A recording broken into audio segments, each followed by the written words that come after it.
contexto político y económico en México durante 1968.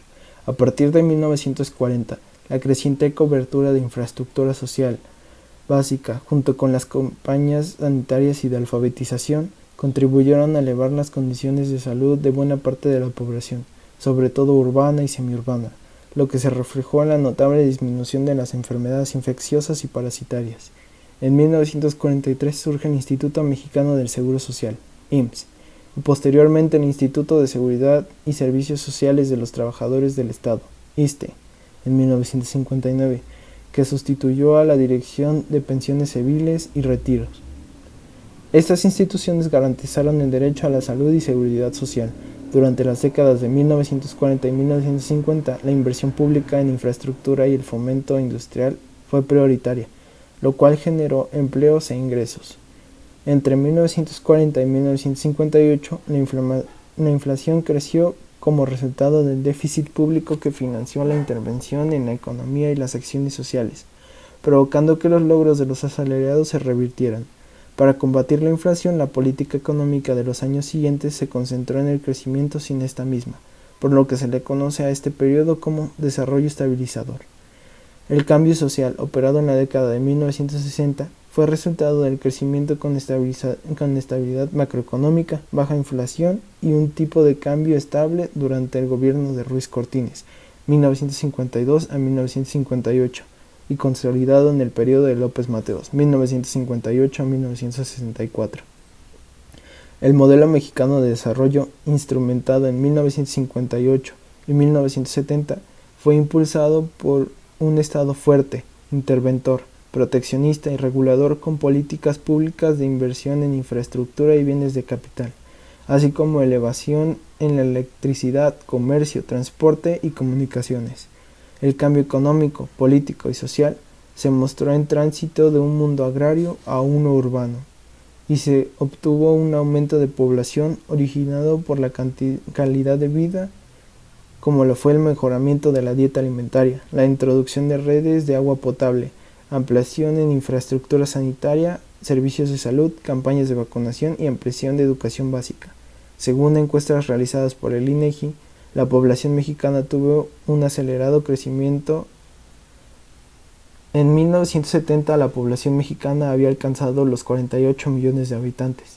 La política exterior mexicana se distinguió por algunas características, como la vigilancia del compromiso ideológico con movimientos revolucionarios en América Latina, resistencia del gobierno mexicano a tener una política más activa internacionalmente, a excepción del periodo con el presidente Echeverría, y nuevas perspectivas seguidas a partir de los descubrimientos petroleros en 1977. Un rasgo sobresaliente de la política exterior mexicana ha sido su capacidad de independencia frente a Estados Unidos por el apoyo y la simpatía hacia movimientos a favor de cambios sociales en toda América Latina. Durante el mandato de López Mateos se estableció la Asociación Latinoamericana de Libre Comercio, multiplicación de relaciones bilaterales, viajes frecuentes al exterior, visitas a mandatarios extranjeros, entre otros. Sin embargo, fue en años posteriores cuando la política exterior se desvaneció, pues parecía que el objetivo político extranjero mexicano era de nuevo el fortalecimiento de relaciones con Estados Unidos, y tal sobreatención llevó a descuidar relaciones con otras potencias industrializadas. Entre 1951 y 1966 se tuvieron dos reformas electorales. En la primera se modificaron los periodos para la renovación de gobernador, diputados y ayuntamientos, y la de 1966, en la cual se modificó la organización de elecciones al implementar la Comisión Estatal Electoral y el Registro Estatal de Electores.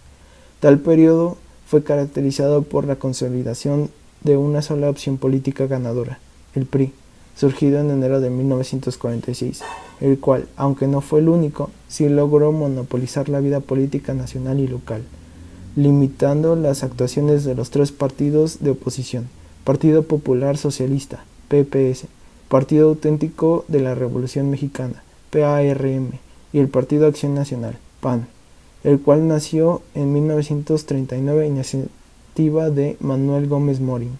Por su parte, la economía en México durante los años 1969 se encontraba moderadamente estable, La estabilidad se debió a varios factores. Uno de ellos se antecede por el Producto Interno Bruto del país, PIB. ¿Y qué es el PIB? Según la Real Academia Española, es la producción de bienes y servicios de un determinado país a lo largo de un lapso de tiempo. Cabe mencionar que para 1968 no había devaluaciones en México, y con ello tampoco inflación. Una devaluación es una pérdida de valor nominal de una moneda y una inflación varía de la mano de la devaluación. Por ejemplo, si no existe una pérdida económica, tampoco habrá un aumento generalizado y sostenido de los bienes y servicios del mercado nacional. Tal devaluación no afectó al país, ya que el precio del dólar para este año era de 12,50 pesos, precio que se mantuvo a lo largo de 20 años. La economía de 1968, para poder entenderla, se dará el contexto en el cual se desenvuelve la misma en años pasados. El milagro mexicano y el desarrollo estabilizador tuvo lugar entre 1940 a 1968. Al término de la Segunda Guerra Mundial, la economía incongruentemente aumentó por la industrialización. Tuvo un aumento de casi el 7%. Esto debido a las inversiones extranjeras, las cuales solo beneficiaban a políticos y empresas extranjeras, mientras que el pueblo era pobre.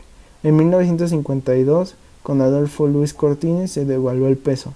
En 1954, comenzando así el desarrollo estabilizador. Para 1958, con López Mateos, continuaron las inversiones extranjeras. En 1964 comienza el sexenio de Gustavo Díaz Ordaz. Para aquel momento el pueblo ya tenía la percepción de un gobierno corrupto y que solo se beneficiaban las clases políticas y empresarios extranjeros, mientras que la población carecía en la miseria.